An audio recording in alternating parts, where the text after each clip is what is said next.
कैसे बनी नीलावंती ग्रंथ एक श्रापित ग्रंथ। दोस्तों, नीलावंती ग्रंथ एक श्रापित ग्रंथ है। यही नहीं, इस ग्रंथ को भारत सरकार ने बैन कर दिया है। ऐसी मान्यता है कि इस ग्रंथ को एक श्रापित यक्षिणी ने लिखा था। ऐसा कहा जाता है कि इस ग्रंथ को यदि कोई भी लालचवश पढ़ता है तो उसकी मृत्यु हो जाती है और आधा ग्रंथ पढ़ने वाला व्यक्ति पागल हो जाता है। इस ग्रंथ को लेकर जब ऐसे मामले आने लगे तो भारत सरकार ने इस ग्रंथ को बैन कर दिया। आज के इस वीडियो में हम आपको इसी श्रापित ग्रंथ की कहानी के बारे में बताने वाले हैं, इसलिए वीडियो में अंत तक बने रहें हमारे साथ। शुरू करते हैं आज का यह वीडियो, लेकिन इससे पहले यदि अभी तक आपने हमारे चैनल द इलॉजिकल लैंड को सब्सक्राइब नहीं किया है तो कृपया हमारे चैनल को सब्सक्राइब कर लें और पास में बने बेल आइकन बटन को जरूर दबाएं ताकि हमारे चैनल की लेटेस्ट अपडेट आप तक सबसे पहले पहुंच जाए। दोस्तों, यह बात बहुत पुरानी है जब उत्तर प्रदेश के एक गांव में एक आदमी अपनी बीवी और बच्ची के साथ रहता था। समय बीत रहा था कि उस आदमी की पत्नी की मृत्यु हो गई। उस समय उसकी बच्ची की आयु 5 वर्ष थी। पत्नी की मृत्यु के बाद वह आदमी अपनी बच्ची को लेकर दूसरे गांव में चला गया, जहां पर उसने अपनी बच्ची को अच्छी से परवरिश दी और साथ ही आयुर्वेद का ज्ञान भी दिया।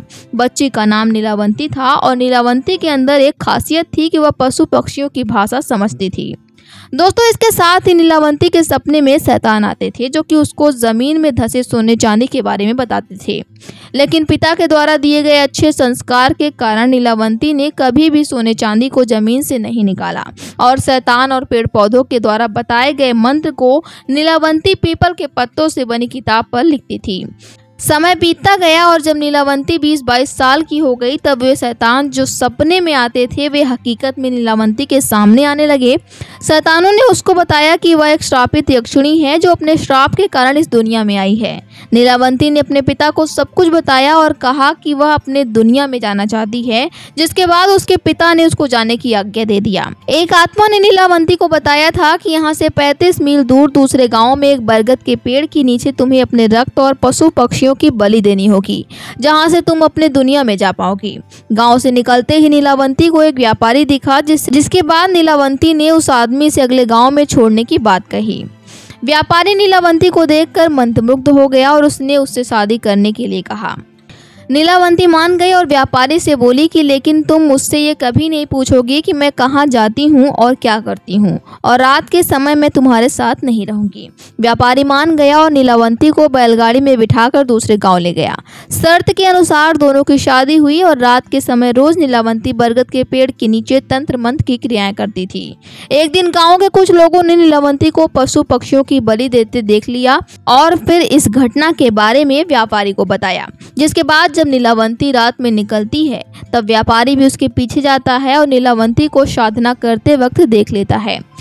अगले दिन नीलावंती के सपने में शैतान आता है और कहता है कि कल तुम्हें बरगद के पेड़ के बगल वाली नदी में एक लाश बहते हुए मिलेगा, जिसके गले में एक ताबीज होगा। उस ताबीज को निकाल कर तुम्हें नाव में बैठे एक व्यक्ति को देना है जो तुमको तुम्हारी दुनिया का रास्ता बताएगा। शैतान ने कहा, अपनी दुनिया में जाने का यह इकलौता रास्ता तुम्हारे पास है, इसके बाद तुम अपनी दुनिया में नहीं जा पाओगी। अगले रात में ऐसा ही हुआ। लाश को देखकर नीलावंती उसके गले में ताबीज निकालने के लिए गई। उसी समय वहां पर व्यापारी भी आ गया जो कि अपने असली रूप में शैतान बन गया था। तभी वहां पर गांव वाले आ गए और उन्होंने कहा कि ये दोनों शैतान हैं, इनको मार डालो वरना ये हमारे गांव को तबाह कर देंगे। इतना कहकर सभी गांव वालों ने उन पर हमला कर दिया, लेकिन नीलावंती भाग गई और शैतान मारा गया। क्योंकि वह शैतान था तो फिर से जीवित हुआ और नीलावंती से बोला कि तुम ये पीपल के पत्तों वाली मंत्रों की किताब मुझे दे दो और मुझे कुछ नहीं चाहिए। नीलावंती ने सोचते हुए कहा कि अगर यह किताब इसके हाथ लग गया तो यह दुनिया को तबाह कर देगा।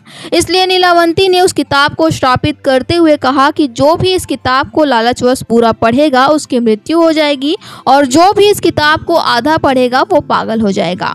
इतना कहकर नीलावंती उस किताब को लेकर भाग गई, जिसके बाद किसी को नहीं पता कि नीलावंती कहाँ गई। कहा जाता है कि इसके बाद यह किताब एक साधु को मिली जिसके मन में किसी भी तरह का लालच नहीं था। उसने इस किताब को पढ़ा और इसका अनुवाद करके सरल भाषा में बना दिया ताकि यह किताब सबको समझ आ जाए।